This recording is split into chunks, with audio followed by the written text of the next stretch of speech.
দাদরা উচ্চ বিদ্যালয় সদর জয়পুরহাট। আমি সহকারী শিক্ষক অনন্ত কুমার দাস, হিন্দু ধর্মীয়। এর আগে আমি একটা ক্লাস করাচ্ছিলাম, সেটা হলো হিন্দু ধর্মে সংস্কার, হিন্দু ধর্মের সংস্কার। তা ওই ক্লাসে শেষ অংশের যেমন আজকে করাবো অন্ত্যেষ্টিক্রিয়া। অন্ত্যেষ্টিক্রিয়া অন্ত্যেষ্টিক্রিয়াটা কি? অন্ত মানে হলো শেষ, আর ইষ্ট শব্দটির অর্থ হলো যজ্ঞ।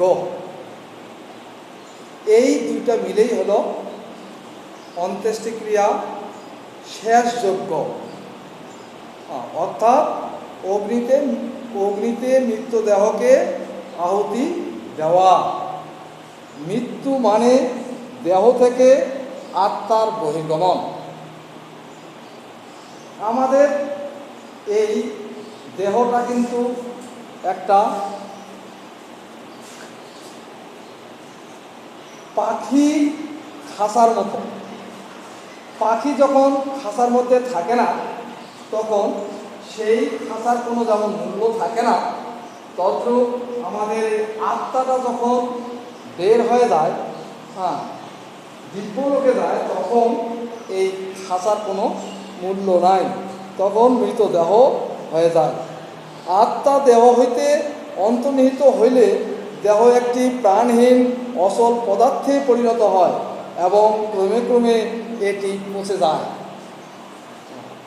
তাই শাস্ত্রে মৃত দেহের সৎকারের বিধান রয়েছে।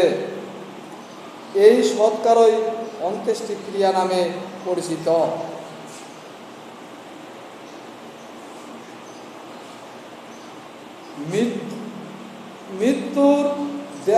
মৃত্যুর পর দেহটিকে বস্ত্র আবৃত মালা চন্দনাদি দ্বারা বিভূষিত করে শ্মশানে নিয়ে যাওয়া হয়। সেখানে মৃতদেহের মাথা দক্ষিণ দিকে প্রথা অনুযায়ী বা এলাকা অনুযায়ী দক্ষিণ দিকে রেখে কুশাসনের উপর শয়ন করানো হয়। দাহাধিকারী স্নান করে এসে মৃতদেহের গায়ে তেল ও কাঁচা হলুদ মেখে তাকে স্নান করা। এই ক্রিয়াটি আমরা সাধারণত বাড়িতে করে থাকি। এটা অনেকে শ্মশানের কথা বলে, অনেকে বাড়িতেই করে থাকে। এটা সম্পূর্ণ এলাকা ভিত্তিক এবং যে এলাকায় যেভাবে হয় সেভাবেই এটা তৈরি করা হয়। স্নানের পর মৃতদেহকে নতুন কাপড় ও মালা পরিয়ে কপালে চন্দন দিয়ে, এরপর 2 চোখ, 2 কান, 2 নাকের ছিদ্র, মুখ এবং সপ্ত ছিদ্র স্বর্ণ কাঁসা দিয়ে আচ্ছাদন করতে হয়। তারপর পিণ্ডদান করতে হয়। এখন এই যে শ্মশানে দাহাদি কার্য সম্পাদনের জন্য আম্র কাষ্ঠ, চন্দন কাষ্ঠ দিয়ে সাজানো হয় চিতা। তারপর শবদাহকে চিতায় শয়ন করানো হয়। চন্দন কাষ্ঠ পাওয়া না গেলে ক্ষতি নেই, যেখানে যেমন কাঠ প্রাপ্য তা দিয়ে দাহ কার্য সম্পূর্ণ করতে হয়। বর্তমানে এখন দেখা যায় আমাদের দেশে হয়তো চন্দন কাঠ নাই, আম কাঠ আছে, আম কাঠ নাই, হয়তো জাম কাঠ আছে, যে কোনো কাঠ হলেই হবে। বর্তমানে কিন্তু এই কাঠেরও প্রচলনটা কিছুটা কমিয়ে দিয়ে বৈদ্যুতিক চুল্লিতে শবদাহ করা হয়। অন্ত্যেষ্টিক্রিয়ার মন্ত্র এরপর অগ্নি দান শিরে অগ্নি প্রদান করতে হয়। সাধারণত নিয়ম অনুসারে প্রথমে জ্যৈষ্ঠ পুত্র এবং মস্তকে অগ্নিদান করেন। এখানে স্মৃতিশাস্ত্রে এই কথাটাই বর্ণিত আছে যে মৃত ব্যক্তির জ্যৈষ্ঠ পুত্রই হল তার মুখাগ্নির মালিক।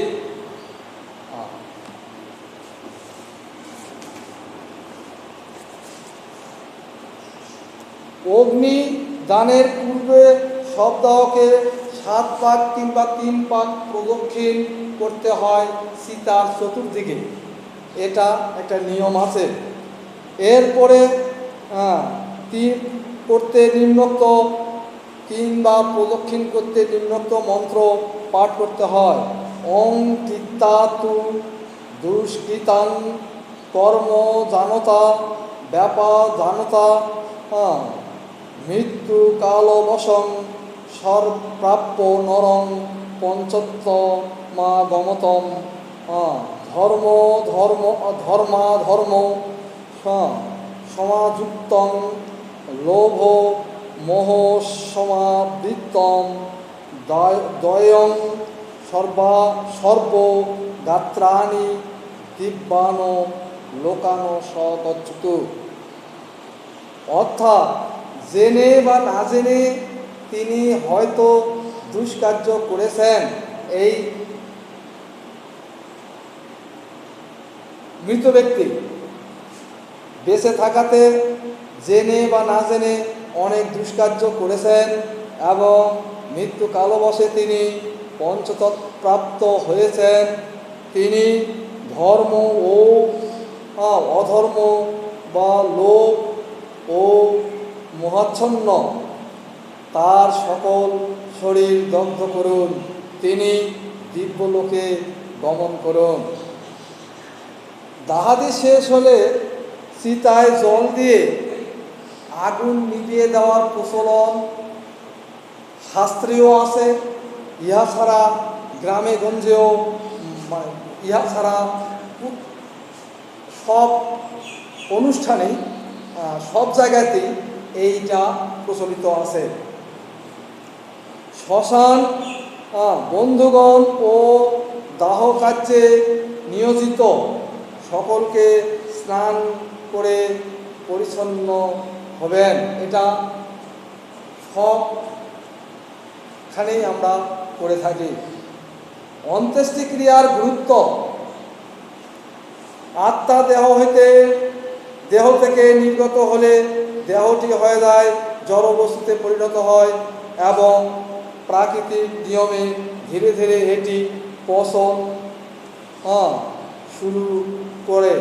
ভূপৃষ্ঠে পড়ে থাকলে তখন ভীতির সঞ্চার হয় এবং পরিবেশ নষ্ট হয়, তাই শাস্ত্রে মৃতদেহকে সৎকারের বিধান দেওয়া হয়েছে।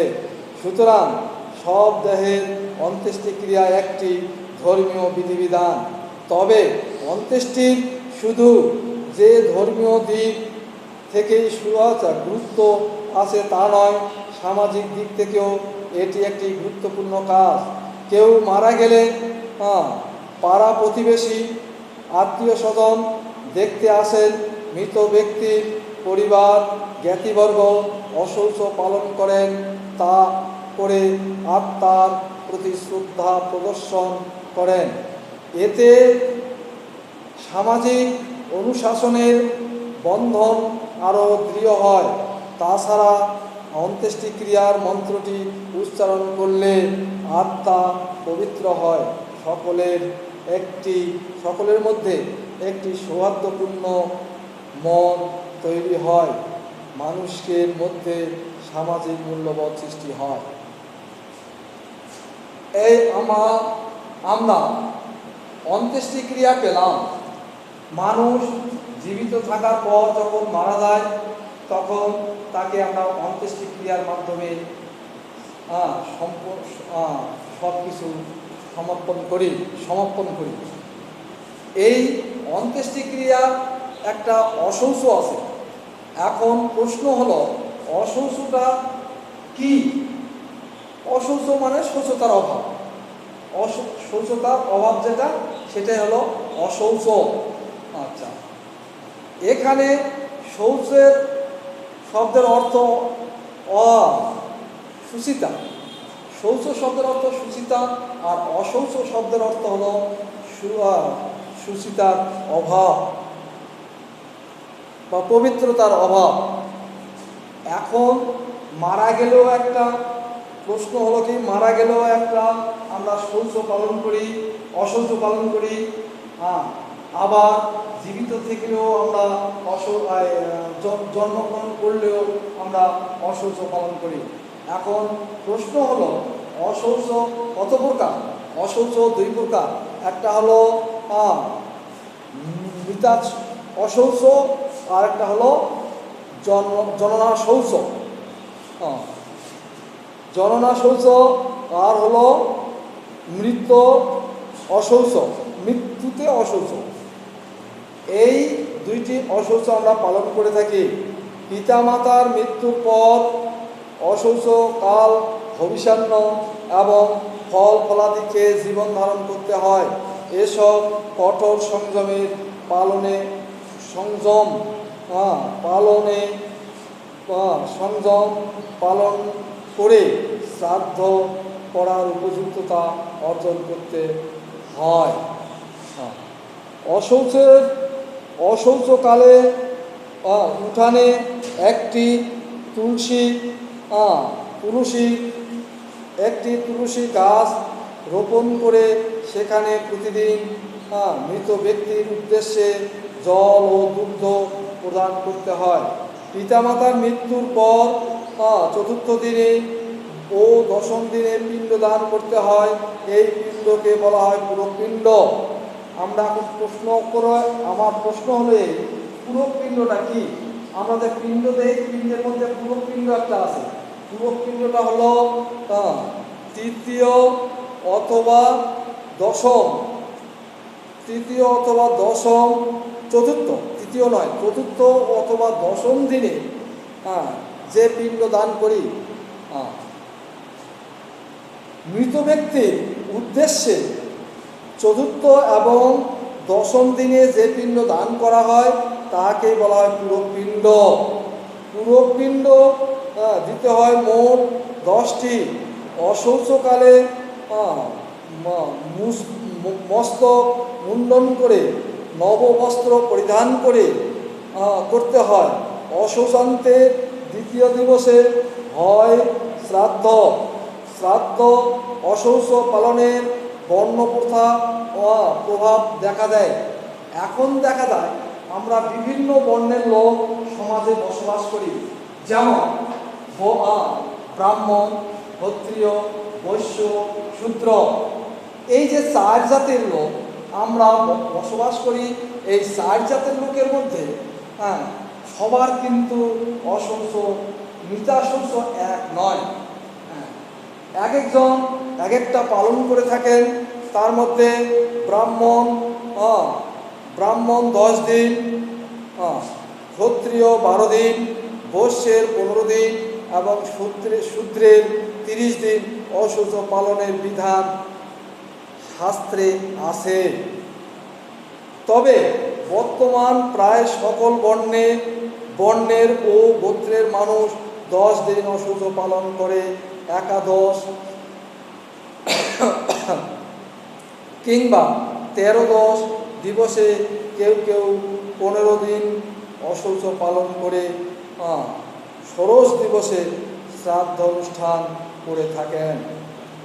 জননা শৌচ ও মরণা শৌচ ভেদে অশৌচ 2 প্রকার। যেটা আগে বললাম, কেউ জন্মগ্রহণ করলে যে অশৌচ হয় তা হলো জননা শৌচ, এবং মৃত্যু পরে যে অশৌচ হয় তার নাম মরণা শৌচ। সপ্তম এখন প্রশ্ন, আমরা এই অশৌচ কত পুরুষ পর্যন্ত মেনে চলব? এই অশৌচ মেনে চলার কোনো কত পুরুষ এটার কোনো বিধান শাস্ত্রে দেওয়া নাই, তবুও বিধান একটা দেওয়া আছে, সেটা হলো 7 পুরুষ পর্যন্ত। 7ম পুরুষ পর্যন্ত আমরা এই জননা শৌচ এবং মরণা শৌচ পালন করার নিয়ম আছে। অশৌচ পালনের গুরুত্ব। অশৌচ পালন যে শুধু শাস্ত্রীয় বিধিবিধান তাই নয়, সামাজিক দিক থেকেও এর যথেষ্ট গুরুত্ব রয়েছে। পিতামাতার জীবদশায় সারা জীবন সারাদিন কর্মক্লান্ত হয়ে ঘরে ফিরে এসে তাদের স্পর্শ আমাদের স্বর্গ সুখ দেয়। হঠাৎ করে তাদের চির অনুপস্থিতিতে সন্তানকে বিচলিত করে তোলে। এমনকি নিকট আত্মীয় স্বজনের মৃত্যুও আমাদের বিপদাগ্রস্ত করে তোলে।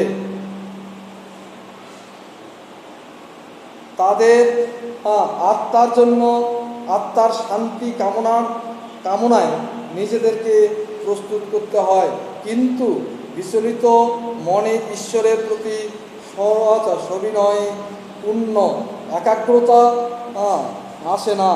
এজন্য চাই শান্ত মন। তাই সময়ের প্রয়োজন, আর এ প্রস্তুতির জন্য অশৌচ পালন কর্তব্য। এতে মন ধীরে ধীরে শান্ত হয় এবং মনে প্রশান্তি ফিরে আসে। এছাড়া মৃত ব্যক্তির পরিবার ও জ্ঞাতিবর্গ অশৌচ পালন করে তার আত্মার প্রতি শ্রদ্ধা প্রদর্শন করতে হয়। বোঝা গেল? আমরা এখন অশৌচ পর্যন্ত আজকে বিস্তারিত আলোচনা করিলাম। এখন আমাদের পাঠ্য বিষয়ের সমাপ্ত করলাম। এখন দেখো, আমাদের সমাজ ব্যবস্থায় যদি এইরকম সব কিছুই চলে, অশৌচ পালন সব কিছু চলে, কিন্তু সমাজ ব্যবস্থা বর্তমান এত নিচের দিকে নেমে গেছে, যার কথা আর বলে শেষ করা যায় না। যেমন 1 নম্বরে হলো বাল্যবিবাহ, মাদক দ্রব্য সেবন এবং আরও অন্যান্য কুকর্ম, ধর্ষণ, যেমন কুকর্ম, অকর্ম, এইগুলো সব আমাদের সমাজকে আস্তে আস্তে কলুষিত করতেছে। এইগুলা থেকে আমাদের সব সময় একটু বিরত থাকা উচিত। যেমন ছোটোবেলায় একটা মেয়ের যদি বিয়ে দেওয়া হয়, তাহলে তার কার্য মানে কি বলবো, যে বাল্যবিবাহ দেওয়াতে তার স্বাস্থ্যহানির যে অসুস্থতা আসে, স্বাস্থ্যের মধ্যে যে অসুস্থতা আসে, সেটা ভাষা প্রকাশ করা কঠিন। এবং অনেক বাল্যবিবাহিত মেয়েরা বা ছেলেরাই অসুখগ্রস্ত হয়ে কত মৃত্যুবরণ করতেছে, তার করা শেষ নাই। আচ্ছা, মাদকদ্রব্য, এই যে মাদক সেবন, এটা আমরা সবাই জানি এক বাক্যে যে মাদক সেবন মানেই হলো যেমন ক্যান্সারের লক্ষণ, ধূমপান মানেই হলো ক্যান্সারের লক্ষণ, মদ্যপান মানেই হলো ক্যান্সারের লক্ষণ। এই আমরা জেনে শুনে এই সকল করা আমাদের সকলের ঠিক হচ্ছে কি? আমার মনে হয় এইগুলো করা আমাদের ঠিক হচ্ছে না। আজকে আমি এই পর্যন্ত বিদায় নিলাম।